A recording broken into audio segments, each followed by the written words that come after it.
The Lockhart Perspective.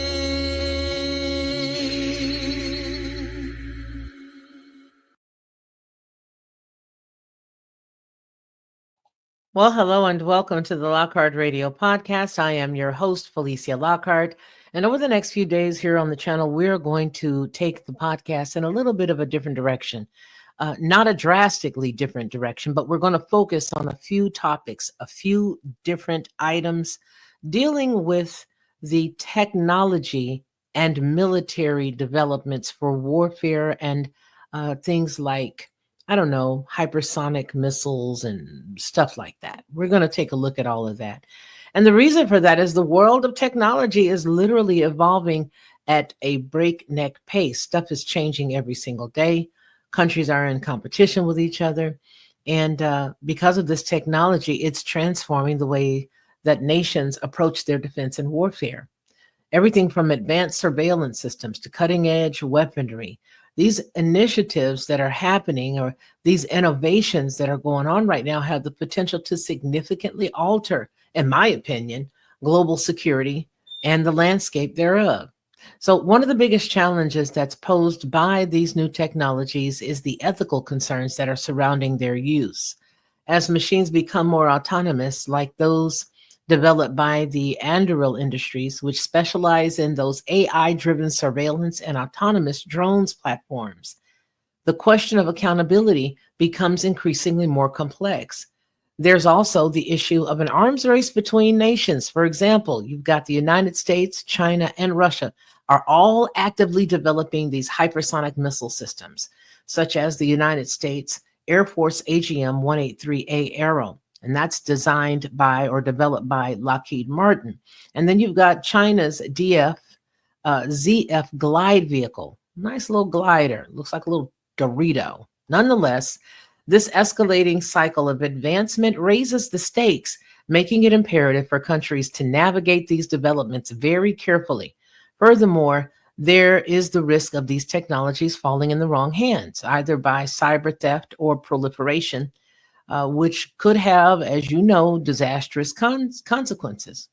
Yeah, it really could. Now, this is, as it was seen and as it was reported, dealing with the North Korean cyber attacks that targeted defense contractors and Iran's drone technology reportedly modeled on downed U.S. UAVs.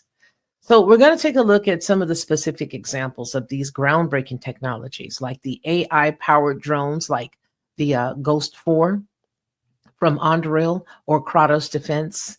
They have their XQ-58A Valkyrie, and they're becoming more prevalent, capable of autonomous missions and real-time decision-making.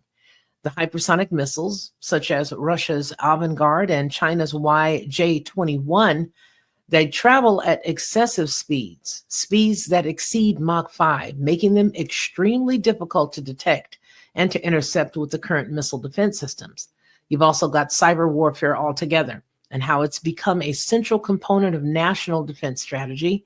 Agencies like the U.S. Cyber Command and the private contractors like Palantir Technologies and Raytheon are developing capabilities to disable or disrupt enemy infrastructure with digital tools rather than bombs. Now, I'm going to ask you guys a couple of questions. When I want you to remember this, put a pencil there. Well, no, actually, yeah, put a pencil there because we're going to come back to that. Because I want to ask, we were just talking just recently about how everybody was upset because of the most recent decision to just go on ahead and circumvent Congress and do something that our president just did. But the reason I want you to put a pencil here is because I've got a very good question surrounding that. I really do. Now, there's also looking at the robotics and the exoskeletons from companies like Socros Robotics and Lockheed Martin's Onyx system. Now, those are aimed to enhance soldier endurance, load-bearing capacity, as well as mobility, potentially changing the face of ground combat. Bingo, that's another thing. You're going to put a finger over there or a little bookmarker. So now, recently there was a joint NATO military exercise that was called Project Convergence, and it was spearheaded by the United States Army. It showcased these technologies all in action. The AI drone operated alongside manned aircraft like the F-35, which has just recently been used, executing coordinated strikes and reconnaissance missions. Hypersonic test launches that were included as well, and a simulated cyber attack scenario developed in collaboration with DARPA, as well as Johns Hopkins APL. These exposed vulnerabilities in command and control networks. These demonstrations underscore the rapid progress that's being made in military tech right now today in our country as well as others. And it hints at a future where wars may be fought with fewer boots on the ground and more lines of code, more in the line of code in the cloud. Yeah, think about that.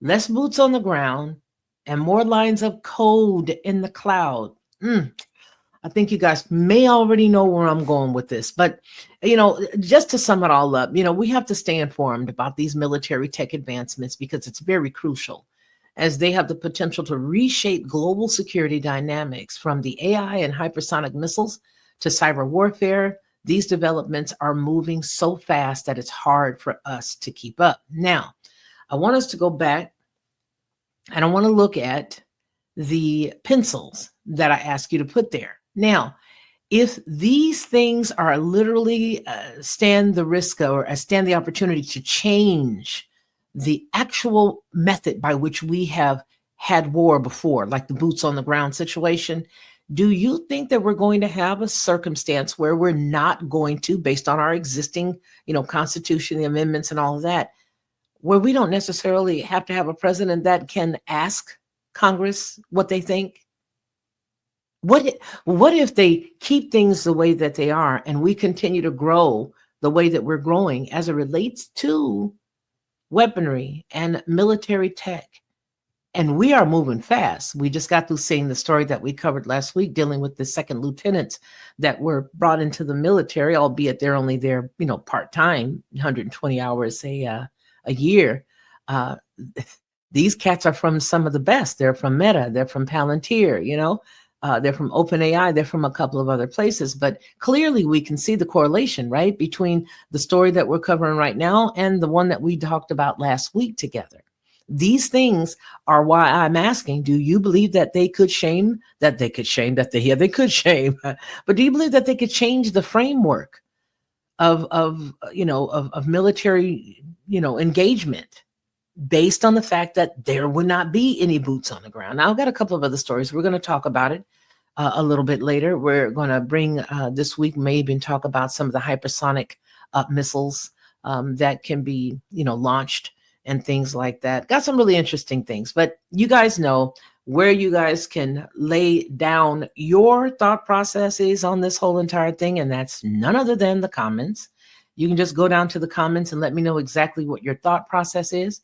Do you honestly think that this could change the way that we deal with warfare? Because if we're only dealing with the woo of it all, with the cloud, as it were, or the missiles that can come across the sky, is that considered, a war?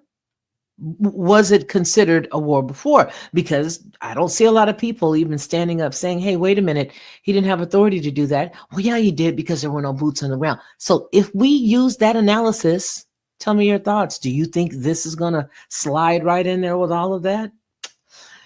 I don't know, folks. I don't know, but it looks like we are on a slippery slope. Well, we're going to get ready to get out of here, but we are going to talk about some other things here over the next few days. And I want you guys to chime in and let us know exactly what you think down below in the comments. Now, this is going to be tucked neatly in our playlist that deals with the military. All right. So if you want to go there and apprise yourself of some of the videos that we have there, go right ahead and do that. Go right ahead and do that and let us know what you think. All right, folks, we do appreciate you for joining us today on the Lockhart Radio Podcast, where I'm your host, Felicia Lockhart.